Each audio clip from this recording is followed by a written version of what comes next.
result of this. Prosecutors wouldn't prosecute folks letting people out.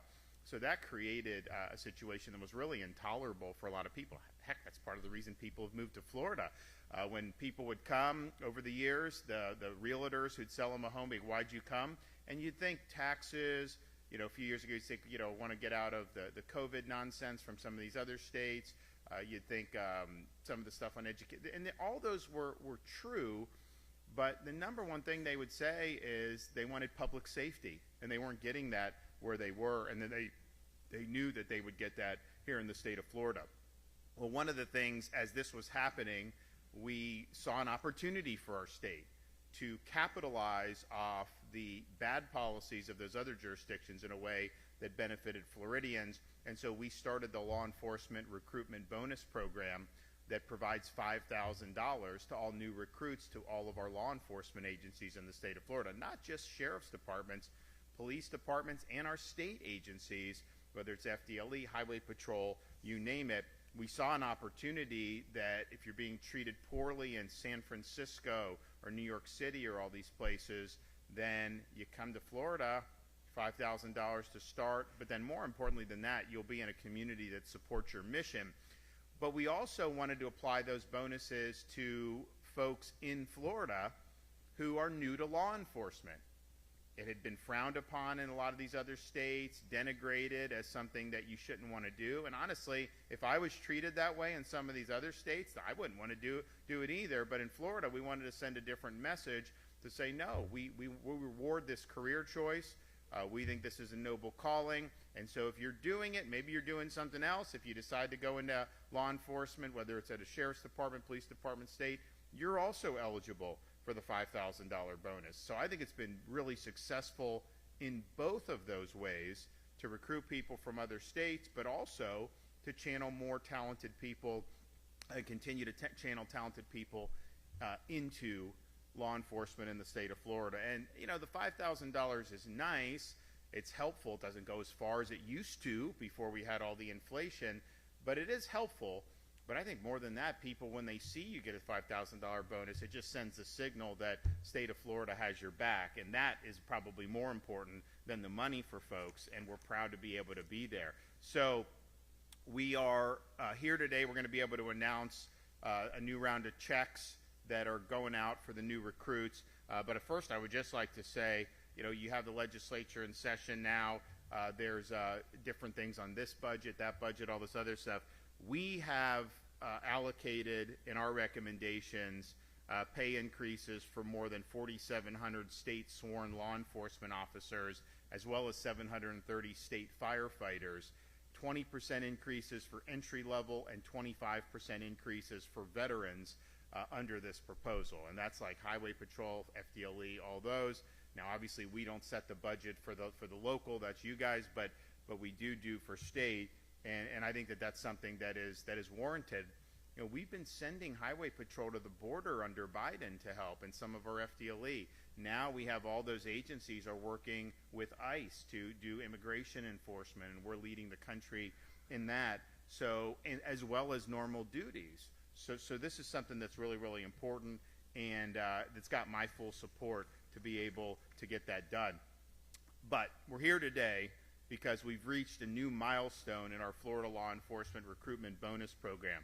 We've now awarded over 7,800 bonuses through this program, and that's really, really significant.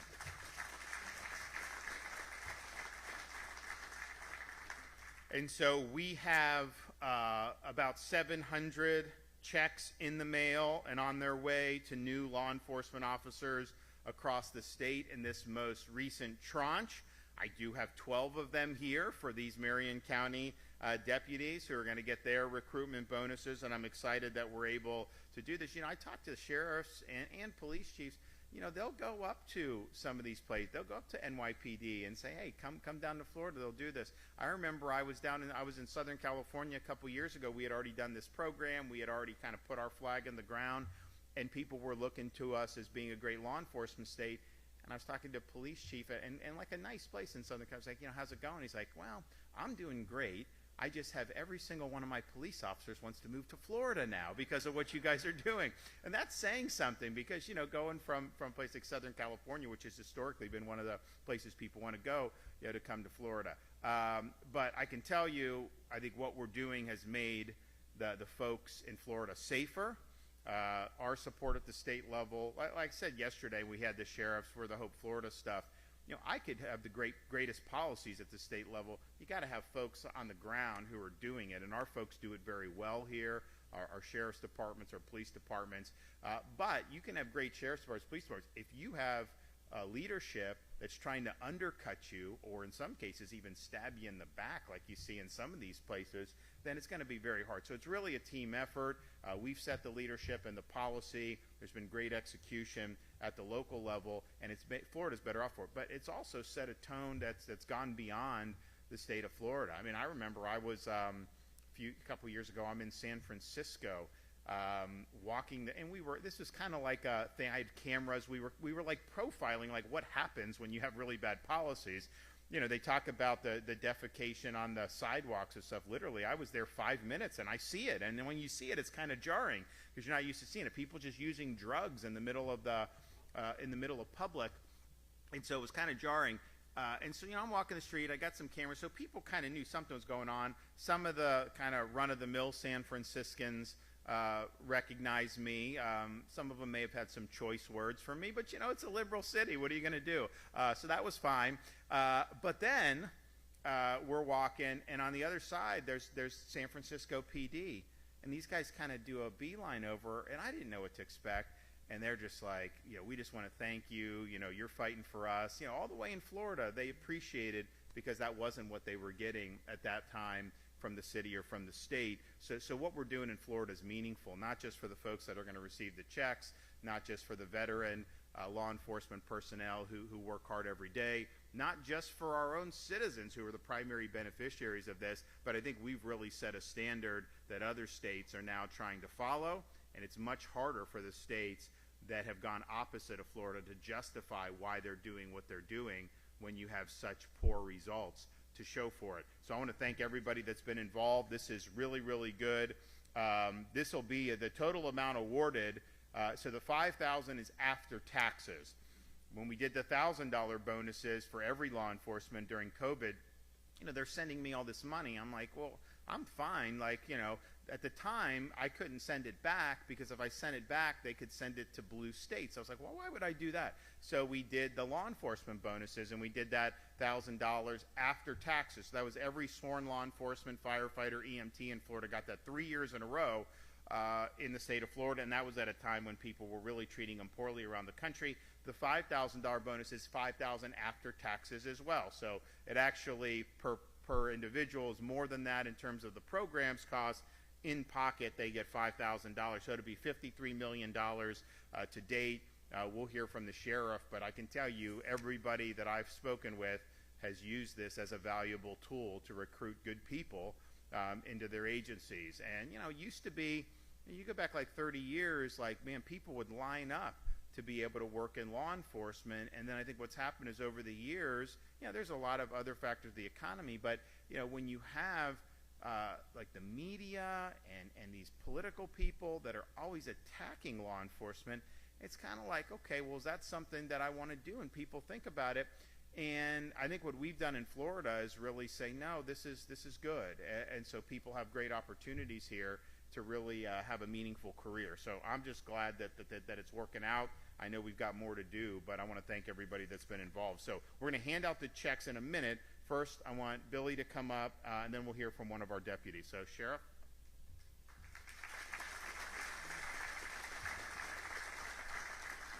Thank you, Governor. First of all, for the visitors here, welcome. And also, I know this will come to surprise, welcome media. I'm glad you're here. But thank you for being here today. It is an honor to stand before you as the Sheriff of Marion County, and it is even a greater honor to stand here with our great governor and be joined by him in this today, Governor Ron DeSantis.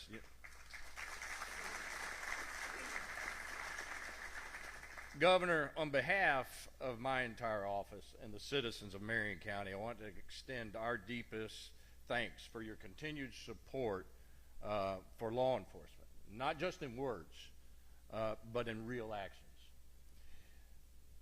The recruitment bonuses that my deputies will receive here today isn't just a check, okay? It's a statement. It tells the men and women in uniform that their choice to serve and protect matters. Now, the governor's right. Now, we sheriffs talk about it all the time. Bonuses like this, initiatives like this is what helps us hire individuals. He's absolutely correct. We send them all over this nation. My recruiting team is here. My recruiting team, I told him a few minutes ago, I've sent them to New York. I had them plant a flag right there on their front door steps and said, hire them as they walked out the door. So it works, Governor. It definitely works. You know, that commitment and sacrifice are seen and valued by the highest levels of leadership in this state. Now, media has heard me sometimes talk about this, and other times I've had the opportunity to get up in front of cameras. But I always say, the state of Florida is a cut above any other state, okay? It's as simple as that. We are. Reason is because of the leadership in which we have. The leadership we have in a governor that recognizes the safety of his citizens in the entire state. The leadership in our legislation, in the House and the Senate, from our President Albritton and the Speaker Perez. These individuals, and all of them through that line, every one of them. Now, him and I will tell you, they're not always agreeing. It's just like brothers and sisters. We don't always agree, right? But however, we all collectively come together to recognize what is important, and that's the safety of the state of Florida. Governor, since taking office, you have always backed the badge. You've invested in public safety. That kind of leadership sends a powerful message, not only to my deputies, but to our entire community, which is Florida stands with law enforcement, which means a lot to each and every one of us. Now, to my new deputies receiving these checks, wear your star with pride. You know, you've heard me say this, and I'll continue to say it. You've joined a team, a family, and a calling that demands the very best from all of us. And thanks to Governor DeSantis, you're starting your careers with the full backing of a state that believes in you. Governor, thank you again for your steadfast commitment to public safety and for helping us build a stronger, safer Marion County. We look forward to continuing this partnership in service of the people we've sworn to protect. God bless you, and God bless this great state of ours. So. Thank you. Appreciate it. Thank you, Sheriff. Appreciate the job you're doing. Okay, Deputy Thomas Watson, where you at? Come on. Thank you, Sheriff. Thank you, Governor. When I first received the call from Major Polford, I seen his name come up on my phone, and I thought, I'm either in a lot of trouble or I did something really good, or he's calling to find out why I wasn't in the gym that day. We didn't talk about the gym, and I haven't decided if this is punishment or something good. Just kidding. So Major Polford, we spoke on the phone, he told me he had an opportunity for me. He asked if I wanted to take this opportunity to speak, and I'm not gonna lie, I'm terrified of public speaking, but this is an incredible opportunity. I was told that I would speak about why Marion County, why law enforcement. Well, why law enforcement? Short answer is, God put me here. Long answer is, I was an EMT for 9 years before this. I always wanted to serve my community. I worked for a retirement community down in Leesburg called Hawthorne at Leesburg Resident Co-op. I worked there for 9 years, and throughout those 9 years, I attempted to leave several times to a municipal fire department. That was always my dream. And each time I would pray, I'd say the same prayer with my wife. Lord, if this is not a blessing from you, please shut the door before it even begins. And each time he did, in a miraculous way that doesn't make sense. And so I began to become depressed because I thought that was my calling, and he kept closing the door on me. Then I met a good friend of mine, current Deputy Joe Anthony. And he told me about his dream of law enforcement. In his home country, he could not because his parents would not allow him. Then he moved to America, became a citizen, and fulfilled that dream. And seeing him fulfill his dream ignited something in me. And it got me making jokes, actually, about being in law enforcement. And for 3 months, I would make jokes to my wife what it would look like putting on this uniform instead of a fire uniform. And we'd watch TV, Hawaii 5-0, SVU, and I know it's not the same, but I would just sit there and watch it, and I would just make jokes. Hey, that might be me. Then after 3 months, I looked to her, I said, what if? What if this is God's plan for me? And she said, you're not joking, are you? And I said, no, I've been praying for 3 months. And so we prayed together for 3 more months. Then one day I was at work and I'm praying, Lord, if this is the right path for me, tell my wife, because she'll tell me. I kid you not. I say amen. She texts me. I don't remember the exact text, but it was to the effect of, honey, I know that there are dangers with this job. You will be shot at, possibly killed, injured. People will hate you, disrespect you. But I have a peace from God that he's going to be with you through the whole time. And so in that moment, I could do nothing but lift my hands up to the Lord and worship him. And I submitted my application in that moment. That's why law enforcement. Now, why Marion County Sheriffs? Well, first, they sponsored me to go through, and that's a big thing for me. I'm married. I have 2 kids. I have a family to think about. I couldn't just upend that and the good pay I was receiving at my last job. But they sponsored me. Even though it was a huge pay cut, I could see the light at the end of the tunnel and the beginning of prosperity. The academy was 6 months long. It was hard at times, seemed impossible. But my wife would constantly pray over me and bless me. Secondly, Ocala, Florida is my home. Marion County, I was born here, raised here. Went K through 12 here. Graduated from Vanguard High School.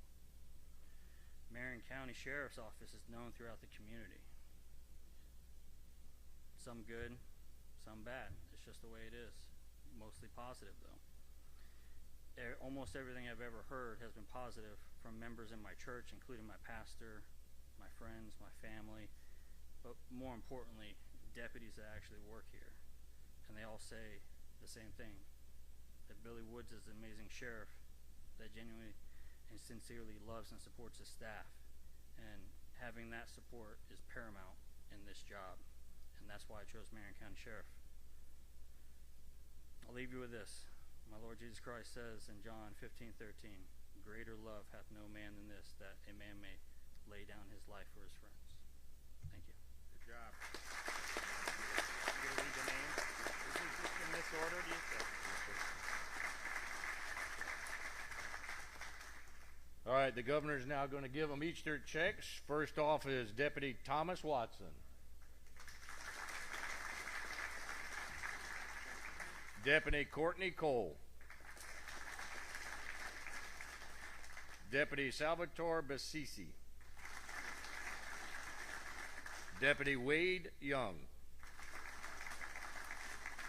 Deputy Antonio Gibbs. Deputy Kenneth Stevens. Deputy Maynard Kenton. Deputy Brittany Knipe. Deputy Michael Minu. Deputy Giovanni Rodriguez. Deputy Keith Brickman. And Deputy Gage Clements. And Governor, 2 of them, one's a Marine and one's a Navy. Okay, good deal. Well, thank you. I always say to the Navy and Marines now, since December, I guess 8th, is You know, it's good to be on the winning team in the Army Navy game for a change, because we had a few years where we weren't doing so hot. But I think you can see, you know, we've got great quality individuals that have participated in this program. Sheriff Woods have used this program to better their organizations and ultimately to keep their communities safe, and that's what it's all about. So I want to thank everybody that's been involved in establishing and continuing this program. It's really made a difference, and I know that it's changed a lot of lives of the folks. And I don't know if you guys have anybody, but I've never met anyone that made the trip to Florida to work in law enforcement who regrets it. So once you find someone, let me know. Okay, we got any questions? Yes, sir.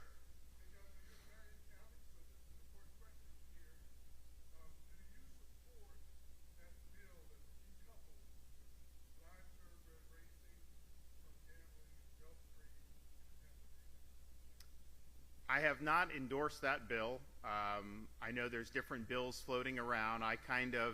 My practice is typically let's let this thing work through, and then if it lands on my desk, then I'll come out with a decision one way or another on it. I mean, I will say that you know, if you put Florida first, then you're looking to make sure that Floridians can be successful, and the horse breeding is part of our state's culture. It's part of the culture here.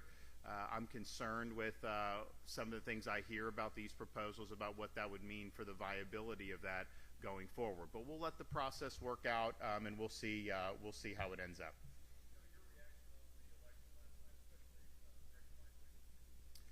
Well, what happened with the Randy Fine is exactly what I said. He would win but underperform, and that's what happened. President won that by 30 points in 24. I won it by 35 plus points in 2022. Fine is out there saying he won by the same margin I did. That is a total lie. I won by more than twice that he did in 2022 in that district. And so what happened there? The media is saying, oh, you know, Republicans had to spend money, and they did. They spent millions and millions of dollars.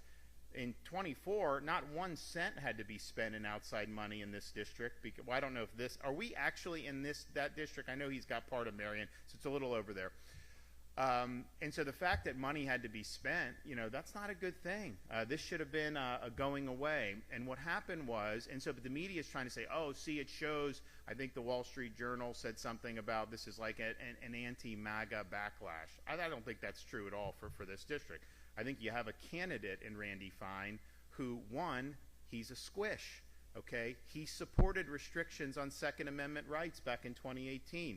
He tried to defeat my immigration proposal to help President Trump enforce immigration laws, and he tried to enact a de facto make Florida a de facto sanctuary state. So when people see that, our base voters don't get excited about that. You're not giving them a reason to go out and vote. And he's also, just the way he conducts himself, is somebody, he repels people. He's repelled people in the legislature. He's repelled, they wanted to get him out of the legislature, so they asked me to put him up for Florida Atlantic president, and I did, and the whole board would have resigned rather than make him president. And so now he's going to be in Congress. I mean, like, you know, it is what it is. So it was unique problems with this candidate that was causing this to be a close race. And I think it was trending to be a lot closer. Then what happened was, they put in a lot of money on the Republican side, $4 or $5 million in a Trump plus 30 seat. You shouldn't have had to do, but they did. And then the president did a couple teletown halls where he said, listen, for my agenda, we need you to go out and vote. So I think the election day turnout was really good for a special election for Republicans in the district. And I attribute that to President Trump's intervention. I think these are voters who didn't like Randy Fine, but who basically were like, you know what, we're going to take one for the team. President needs another vote up there, and so we're going to do it. So I would not read into the underperformance that this is somehow a referendum on MAGA or Trump. I think it was a unique issue with this particular candidate. You know, the Democrats groups didn't spend any money. It was this one candidate raised money through Act Blue, but a lot of that is basically a fraud. It's a scam. And so how much money he spent, he probably spent a few million, but they spent more than that for Fine. So I just view it as it's an underperformance. I think it's unique to the candidate, and the president really had to bail him out at the end, because this race would have been much closer had the president sat on the sidelines. And so if anything, it shows the president's got the juice to be able to get Republicans to go out on election day and even vote for a candidate that they're not crazy about. This guy, I mean, he lives like 150 miles away from the district. It's just an odd fit on that. But I do think that it was, there were unique circumstances in that CD6 race. So when people are trying to spin that to fit their agenda, I don't think you can. I think it was more of a local thing. I mean, this is a guy who's he lived 150 miles from the district. They say, well, how do you know local issues? He said, there are no local issues in the district. Well, I can tell you, just as governor, you go around the state, there are local issues for sure that you got to contend with. Yes.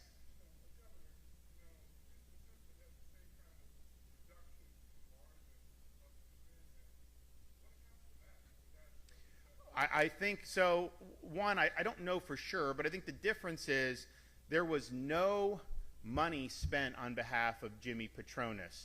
There was $5 million spent on behalf of Randy Fine. If they had spent $5 million on Patronis, he would have had a bigger margin. The turnout would have been better on election day. But I think a lot of Republican voters, I think they liked Jimmy. I think it was just they knew that the race was going to go red.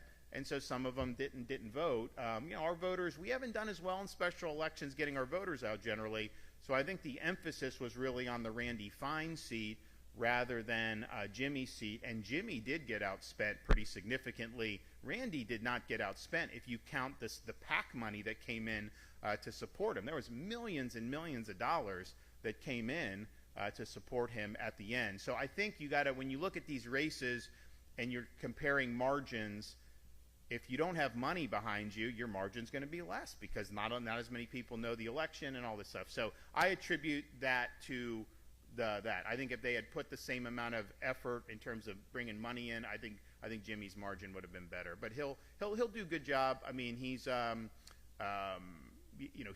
was not necessarily his district when he was a House member, so a lot of people didn't know him from that, but they did know him from being CFO.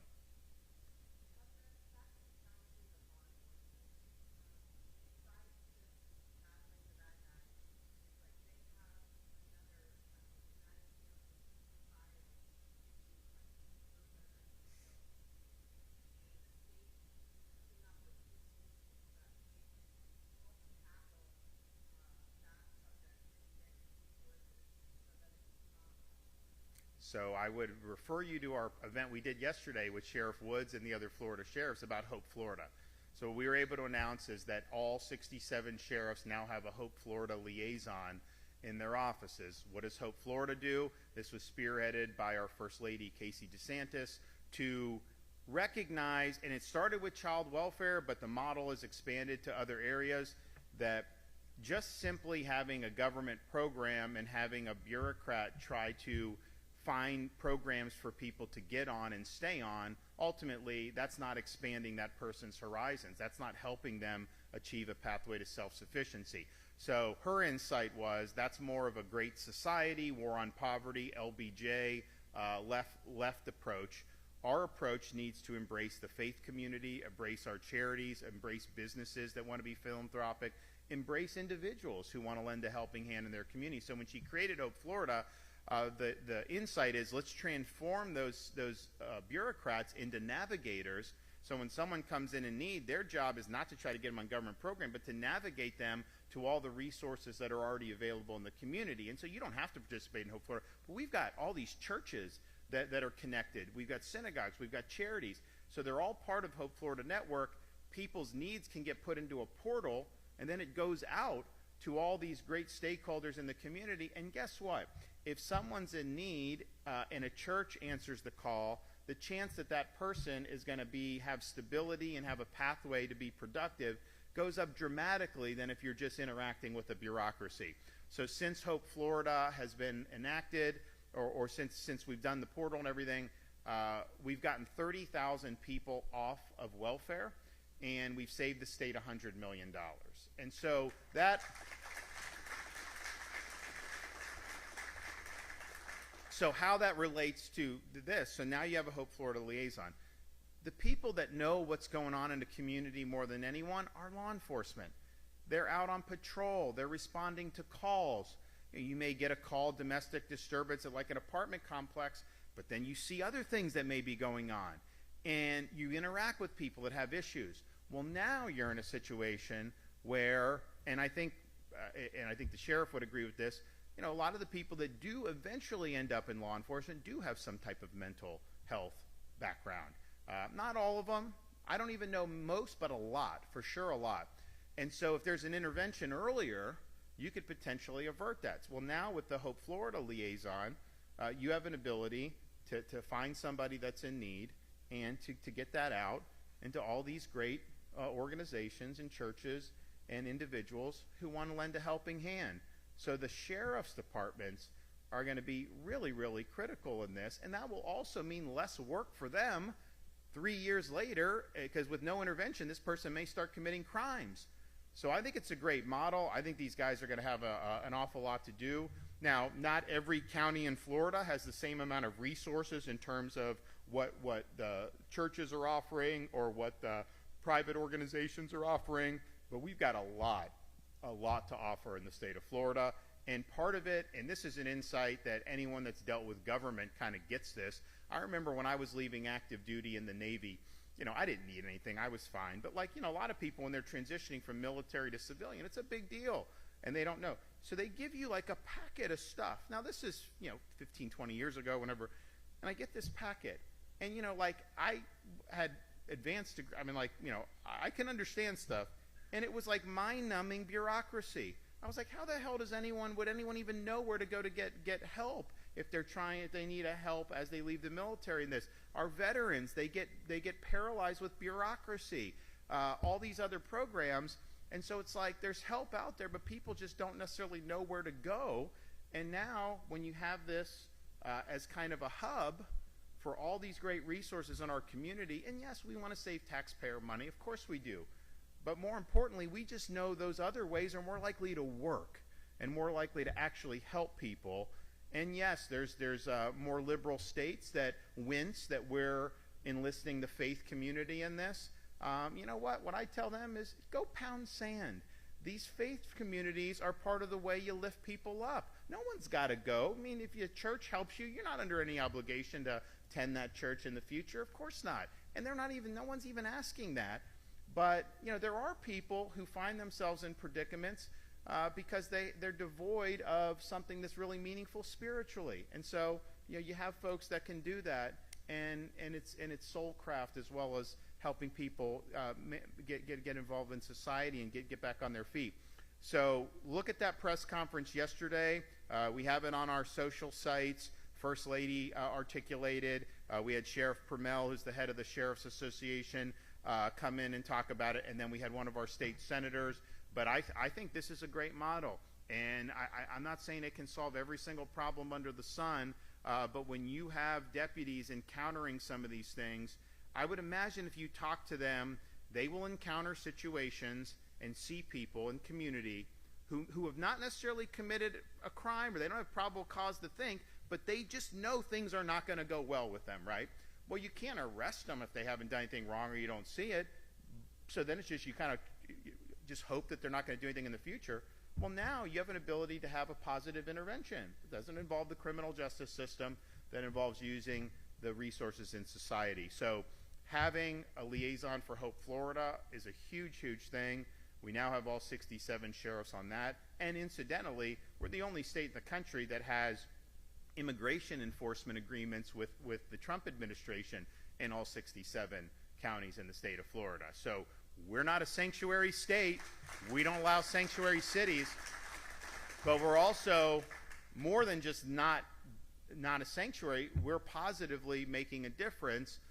We have task force where you have sheriff's deputies, police officers, state, ICE, all this stuff. And, you know, the reality is Biden, he opened the floodgates and intentionally brought in a lot of people. There was no vetting on anybody. We have no idea. It also is just a situation where, you know, it creates burdens on society to have so many people showing up. Like we can't do. So this has been really, really positive, but we have all 67 counties, all state agencies, law enforcement agencies, and now we're working through the police departments to have them have this. Now, Sheriff Woods would have done this anyways, but we did do when we did the special session, and, you know, the Florida House of Representatives was opposed to me. We eventually got it done. But we said your duty as law enforcement in the state of Florida is to be on the team and to help with federal immigration enforcement. And even some people that are more nominally conservative or Republican, some of those folks didn't necessarily want to be involved in it. And so we have a duty. We had the Fort Myers police did an agreement with ICE, and the city council wouldn't approve it. But we have a duty to follow the law. So we just said very calmly, the policy debate about whether you should work with ICE is over in the state of Florida. We've enacted the law to say you must. So you have an opportunity to govern yourself accordingly. And so they reversed that decision, and then they did approve the agreement with ICE. But a lot of this would not have been happening had we not gotten that legislation through a couple months ago. I saw the need for a special session, and I knew we had to get it done early. So we're now ahead of the curve in Florida. DHS is looking for us as kind of the model as to how to work with states to be able to make sure that we're enforcing our immigration laws. And I can tell you, it's going to be better for the state for across many, many boards. I mean, obviously, we find people that are victims of crime from illegal alien, but you also just have healthcare costs, schools, traffic, accidents, all these different things. All those problems get alleviated when you have enforcement of immigration law. We have in the United States, they think close to 1 million illegal aliens that are under final orders of deportation. So you hear the media say, oh, President Trump, he's taking a Venezuelan gang member and sending him to El Salvador without due process. Well, first of all, your due process, if you're here illegally and they catch you, like, what are we supposed to do? Do a 9-month O.J. Simpson trial to figure that out? Like, we know you're here illegally. So, but put that aside. If you're someone that's a stickler for all this due process in that situation, these people have already gone through all the process. They have final orders pending. And in Florida, we think at least 40,000, maybe 50, maybe even more are here in Florida, final orders. So we're working with these folks. Let's find those folks and do that. How could you disagree with that at that point when they've already gone through all the different process? So I think it's good. I mean, Biden, he would fly illegals into the country and release them. I mean, seriously, he would fly and release.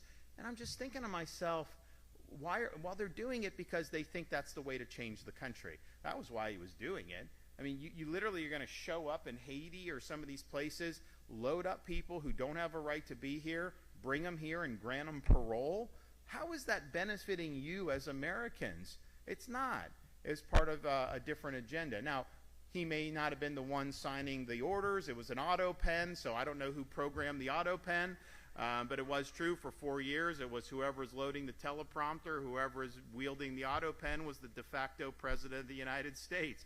I'm glad those days are over, but the reality is there was a lot of damage done. So Florida law enforcement is playing a huge, huge role in solving this problem that we've been complaining about for many, many decades. And so I want to thank them for being on the team. We had to work hard to get where we are, and you're going to see a lot, I think, of positive stuff in the ensuing weeks and months. Thanks, everybody.